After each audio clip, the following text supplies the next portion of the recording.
So it's back to being wanted with you. Oh, yeah.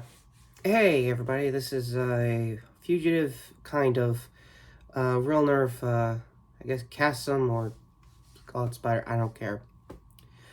Yeah. I was gonna do a quick bit of news in case the new John Romita Jr. art-driven Zebwell's Pete series is weird enough as the recent leaks are for Reddit. So if there's news, I'll leave it down below for that. And it was gonna be a quick short. Sorry for the broken voice there. It's just, what you get for losing memories of Pete's aunt and uncle, and the fact that you're kind of sort of him. Again, I gotta play with that now as far as kayfabe goes, but I was gonna just like talk about how he might have secret kids or something that's coming up next week with the new book, and I guess my quick thoughts on Multiverse of Madness, but no. Turns out, Sony just did not want to learn their lesson on making a villain-only driven movie that isn't Venom, because for some stupid reason, other than the delays, let's just get that out of the way. I'm very much aware that the Across the Spider-Verse movie is delayed. It sucks. Retro hates it. The guys hate it too, but we can wait another year. It's fine. And all the other villain-driven movies are sort of, I guess, on the same kind of page. Nothing really changed there. For those who are looking for like a Dakota Johnson Madam Web movie, which one of the Spider-Woman did graduate up to being a Madam Web, so if they're going to work with that logic, I guess that makes sense. Again, I'll leave a link down below if it's the Julia Carpenter version I'm thinking of. Lastly, the real reason why I'm making this, I guess, semi-rant slash news as a spider editorial, is they announced a El Muerto, if I got his name right. My Spanish is really crap. Sorry, guys.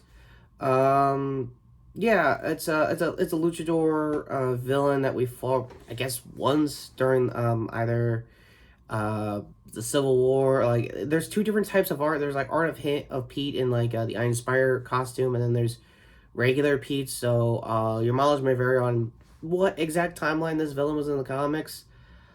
Which, okay, it's cool, whatever. You got a, semi Puerto Rican driven, semi diverse, villain, which is actually pretty cool for Sinister Six. I'm not gonna lie. One problem though, it's gonna just be a action vehicle if done well for a bad body.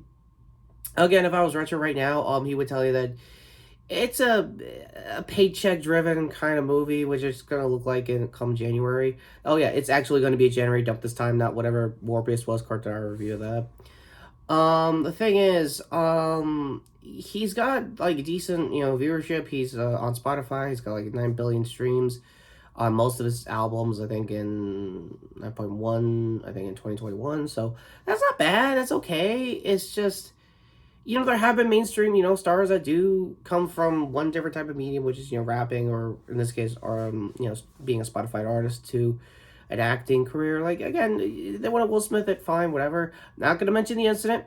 I think Todd in the Shadows made it very clear with his new train record, so go with that if you want. Ultimately, his only acting credit, from what the IGN article is describing, is, the Fast Saga for F9, again, Carter review there, didn't even know he had one, and, that Narcos, spin-off, so yeah, that's pretty cool, I guess, but, it's another villain origin movie, and some guy, I found this through Twitter, mainly because Janie has an account, and, I'm not ever getting a Twitter now because of Elon, like, oh yeah, another billionaire is gonna tell me how to live my life. It's not like I, learned that from Beyond. But yeah, anyway. So ultimately it's coming out January 12th, 2024. I think there had been some CinemaCon interviews or some stuff like that. Like, CinemaCon's basically like, I think Retro might have described this a few years back. The producers' versions of their Comic-Con to show off what they have and see if they can work from there, basically. So this is it. And again, going off the crowd, for a good while last night, Miguel was trending, like, Spider-Man 2099, because they'd rather have that movie than whatever the hell this is going to be. And, I'm all for it, honestly. But it's also Twitter, so I have to agree with some weird hashtag before I turn I guess a villain, even though I already am in the comics as Chasm. Yeah, so that's my thoughts. It's pretty boring as far as an article goes. I'm gonna be honest with you. I'm TBD on trying to figure out which exact art this came from. If it's a regular spider costume, post Civil War, or regular Iron Spider costume. Again, your mileage may vary. Check that out on Twitter yourself or Google it yourself.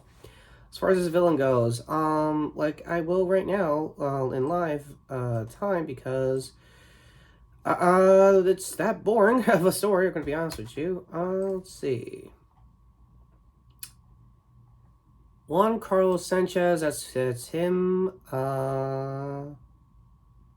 Okay, yeah, so his first appearance was in Friendly Neighborhood Spider-Man issue 6 of '06. So right in the pocket of Civil War. So I guess there must have been variant art of maybe variant cover art of him taking down P when he was in the Iron Spider costume during that time. Okay, that kind of clears it up now that I think about it. Ultimately, it's a one-shot, one-done villain that hasn't really seen a lot of traction. I would have fought him in Vegas if he had any, like, D-list status at least. Maybe Kane also, so I don't know. Also, because of my Chasm-isms, or whatever the hell we're calling my new villain streak, Kane, nope the hell out of here. So next time you probably see him is when he's getting hyped for, like, Cindy or anybody else. So, yeah, we're kind of in the breakup phase as far as the Scarlet Spiders goes, in case you guys can tell. So ultimately, I really want any other Spider to be their own movie. Like, I know Miles has a new movie coming out. I know Gwen's going to be in it as well. And I know Miguel's going to be in the animated side of things. But, like, a live-action Miguel wouldn't be that bad. I know Oscar Isaac's pretty much an obvious fan casting. But, I don't know, anybody else would be cool. I guess for me, if they really don't want to do Amazing 3 for Andrew, I think he would make a good, me. I'll Peter 3 in a little. I don't know. That's just how I am. And you could just go off from there for who you want to fan cast as. Better Spider movies than another villain-driven movie. So yeah, that's my thoughts. I wish I was less low energy than usual. And and of course, finally coming up to Retro's previous review here, which was Face Off, which sounds really awesome. Now that I think about it, he really needs to do Con Air. Seriously, like just that or Gone in 60 Seconds, or hell, even The Rock. Like, come on, do like at least a retro editorial on The Rock. Anyway, me and hiding unis here, I guess, to sub the channel. Other hand here to retro shorts in case there's more details coming out for a bunch of more Warner Brothers news, because that Discovery investment kind of blew up in their face with Ezra Miller. Yeah, we're aware of what's going on with them, pronouns and all. So again, it was going to be like a same thing here, where like a big collage of like what's been going on the last couple of weeks, but we might as well just put in the shorts. We'll get everybody's reactions and stuff like that as far as the Bat Family goes. So that all being said, I am wanted on the run yet again. Ben Reilly, pending naming on Chasm Real Nerf edition. I guess I could just hide out with some Zombie Strike stuff, I guess, to keep it in the theme. But that all being said, take care, subscribe, and Avi, are you okay? Like, how many times do I teach you this lesson, man?